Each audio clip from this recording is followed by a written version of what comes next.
You're listening to Frank Talks, Pleasures and Lifestyles, and I'm Frank, because I have to be. We got a great show lined up for you today. In studio, we have a gentleman who goes by the name of Midnight Rider. He's part of the BDSM community. Let's go to our guest right now. Midnight Rider, welcome to our studio. Thank you very much. It's really great that you're here, and we'd like to just start off the show by asking you to tell us a little bit about yourself, specifically some of your first experiences in the BDSM community and how you came about from that to having your own website. I got into BDSM when I was or exposed to the lifestyle anyway at 12 years old. I was playing baseball in the park with a friend of mine.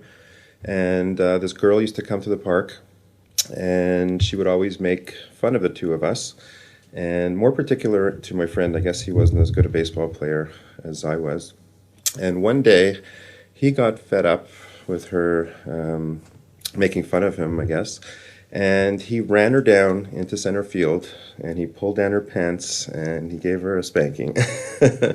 And I guess that had the hunt and the chase and the embarrassment or the humiliation or whatever, but she was very red-faced, and needless to say, her bottom was a little bit red as well. And she ran home crying, and I guess she wasn't thinking about what it did to her. But I know for myself, it really changed my whole lifestyle. I mean, I'm still friends with the person who did the spanking today, and it did absolutely nothing for him. But for me, going to the stores to do what teenagers do when they buy their, are you allowed to say, jerk-off magazines? Sure. Basically, I would always look for something with women in bondage or slavery or kidnapping along those lines. And there's a lot of magazines, Hustler and Penthouse and stuff like that, that actually did have little segments on these things. And I began to be an avid reader of these magazines. Eventually, I got a job in Montreal North and happened to walk into a used video store one day. And I was looking for books other than magazines where I can get into more reading and stuff like that. And people were walking into the store asking the owner, est-ce que je voir la liste? And well, one day I got brave enough and I asked if I could also voir la liste. And that list really changed my life. What it was a bunch of videotapes depicting the BDSM lifestyle. There were movies from Japan, England, USA, Germany, pretty much all over the world. And before I knew it, I had every single tape that this guy had, which is about 100 of them or so. And I pretty much needed new blood, so to speak, and started thinking of new ways to find tapes and stuff. So what I did is I found a contact magazine all across Canada called Tab, and I advertised that I would trade tapes one for one to people who would trade, and also that I was very new to the lifestyle and that I was looking for information on how to learn, and if there was any submissive females who would want to show me the ropes, so to speak, I would be more than willing to oblige. And that really changed everything. I started getting a serious tape collection. I met some male dominants in Montreal who were in the lifestyle as well as had tapes to trade.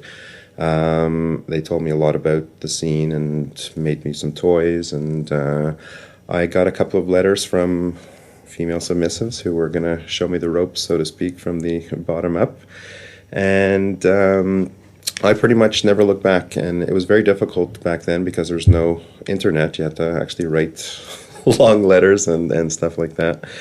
And well, that's pretty much it in a lifestyle in how I got started. Something you had mentioned, and I'd really like to delve into this a little bit more. It sounds like it was very difficult for you to find information on this? I mean, was it much more secretive than it is now? I mean, is it easier now to come across information? Well, now it's extremely easy to find information. You just type in BDSM Montreal or just BDSM in general, and you have how-to manuals. You have how to meet people safely. You have ways to meet different people, different fetishes. It's all open. Stores sell it pretty much in the open. In those days, not that I'm really that old or anything like that, it was extremely difficult. And I remember in my 20s, I was extremely shy about talking about what I did. To me, making love was taking a woman over my knee and giving her a spanking. And I noticed that some women thought I was very sick or weird, and other women liked it very much when I would tie them up.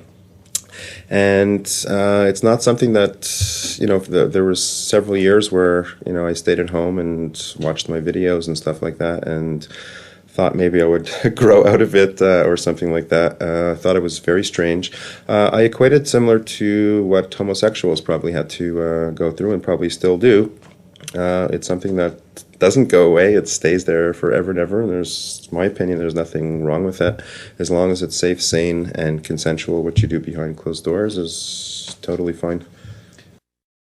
You're listening to Frank Talks, Pleasures and Lifestyles, and we'll be back right after this.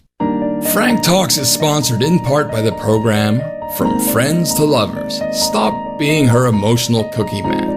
How does a man turn his female friend into his lover, even when she has rejected him in the past? Why would a woman rather date and have sex with a stranger than a male friend she had known for years? What emotional needs do male friends, emotional cookie men, address, and which ones do they violate such that they don't get to date their female friends? What does it take to make a woman date and fall in love with one of her male friends? Why don't women see their male friends as sexually capable beings? What is the difference between a real female friend and a woman that uses men?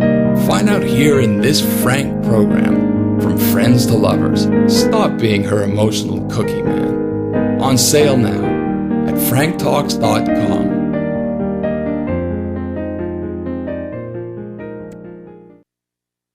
Frank Talks is sponsored in part by Everything Out of Her Mouth is a Test, a man's guide to the emotional needs of women. What would your life be like if you knew exactly what to say and do with women?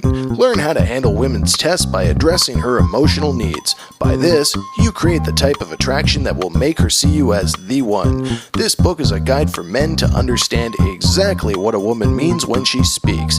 Is that worth changing your life forever? Buy this book at franktalks.com now.